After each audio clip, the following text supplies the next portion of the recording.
Hello and welcome to an educational video brought to you by Baintree Wealth Advisors. My name is Christina Perez and I'm a certified financial planning professional. And today we're going to be talking about Social Security and how it's going to fit into your retirement income plan. First, a general disclosure. This video is made for educational purposes only and should not be seen as specific advice.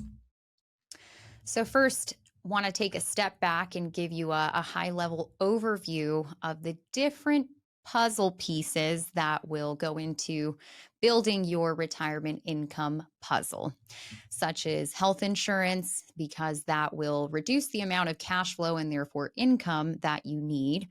If you have good coverage, for example, Social Security will play a part, as well as your IRAs, 401ks, which are part of the employer sponsored retirement plans puzzle piece.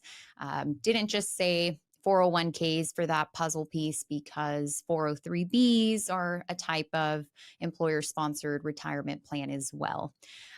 Savings, that would be general bank savings or money market accounts, and then life insurance. And some people even utilize life insurance policies for tax free loans as part of their retirement income plan. Everyone is going to have different pieces to their puzzle because it is very personal. But just to further break down those income sources and put them into two different types of buckets, being reliable income, which would be things such as your pensions, Social Security, and annuities, because all of these could be seen and considered guaranteed streams of income, therefore making them reliable.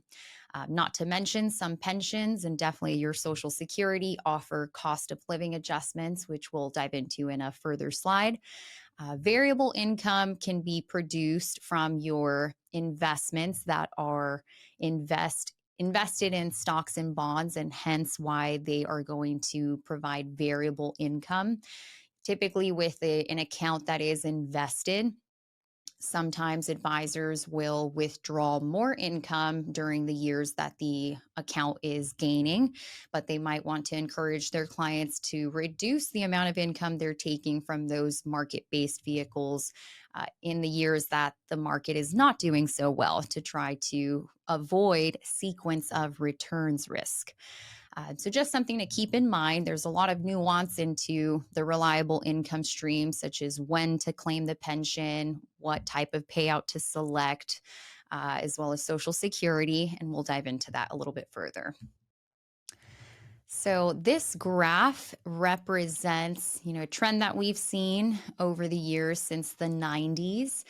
As you can see, the dark blue line represents defined benefit, which, for example, would be a pension plan. And the issuance or creation of those types of plans have decreased. And as you'll see, the defined contribution, which would be your 401ks, your 403bs, that has increased since the 90s. Really, the big difference between a defined benefit plan is it puts the investment responsibility, a pension puts their investment responsibility on the employer, in addition to the contribution requirements. It puts that on the employer. And I think that's maybe why we've seen a shift away from those defined benefit plans and seen a rise in putting the investment responsibility as well as the contribution responsibility on the employee, hence why we're using more 401ks. Of course, 401ks sometimes also offer an employer match, but not all of them do. So that's something to keep in mind. So, what you'll want to be sure to do is to confirm your current Social Security benefits estimate. You can easily create a profile on SSA.gov if you haven't already done so. If you have, go ahead and log in and download your most recent PDF. Keep in mind, if you are younger, that this will continue to increase since they calculate your estimated benefit by taking your highest earning 35 years. So, for those of you that are young and just starting out, don't be discouraged if it might not even provide an estimate. Sometimes, if you haven't even worked 35 years, it will not produce an estimate. And those of you who are nearing retirement, even more reason to get that estimate so that you can understand how much of your income will be covered or provided by Social Security. And then you can start to see what is the deficit that you'll have to make up potentially from your investments or your portfolio. And here are some important dates in regards to Social Security and when each individual is considered to be full retirement age. Keep in mind, this is just in regards to Social Security. So you can definitely retire at any point. But keeping in mind, Social Security would not see you as full retirement age, also abbreviated as FRA, depending on your birth year. So anyone that was born in the 1960s or later, their full retirement age is going to be age 67. And then everyone before 1960, it would depend exactly on that birth year. And then you'll see some of the examples. This information is easily accessible online. There's lots of charts that you can refer to. And the next big question is when to claim Social Security. So this graph represents the soonest that you can take it, shown on the x-axis as the age 62, and the latest that you can wait to claim it would be age 70. So as you can see here, the sooner that you claim it, the more you reduce the benefit. And therefore, you'll see at full retirement age, this is for someone born 1960 or later, they would receive 100% of their benefit if they wait to claim at age 67. Of course, this is going to be a very personal question to each individual. When is the right time to claim, and also circumstances as to if you're married and trying to coordinate with a spouse when to claim is a whole different ballgame. But I think it's important to take into account your health and longevity expectations, because if maybe you're not in the best health and don't expect to live into your mid to late 80s, then that could be a reason to take it earlier.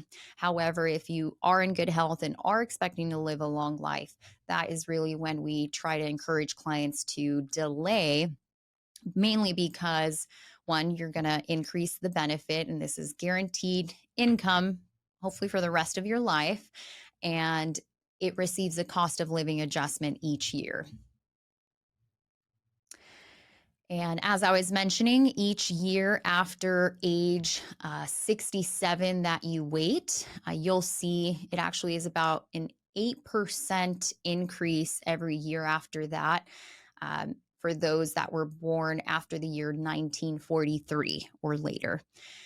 So this is again a reason why, if you can try to delay it up until the latest possible, which would be age 70, you essentially receive an 8% return each year after age 67. So something to think about. And as I mentioned, Social Security does receive a cost of living adjustment, which essentially is an increase to your Social Security payments to counteract inflation. Typically, the increase is based on the previous year inflation. So for example, for 2024, everyone did receive a 3.2% cost of living adjustment on their 2023 benefits.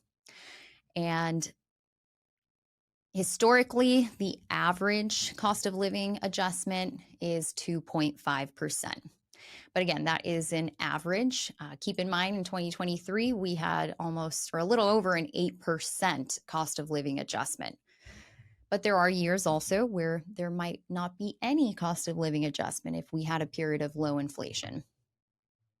So again, circling back to when and how you claim your Social Security benefits. So to summarize, if you file early, that will reduce your benefit, but potentially increase the amount of time that you're receiving benefits for, since you're starting to receive benefits early.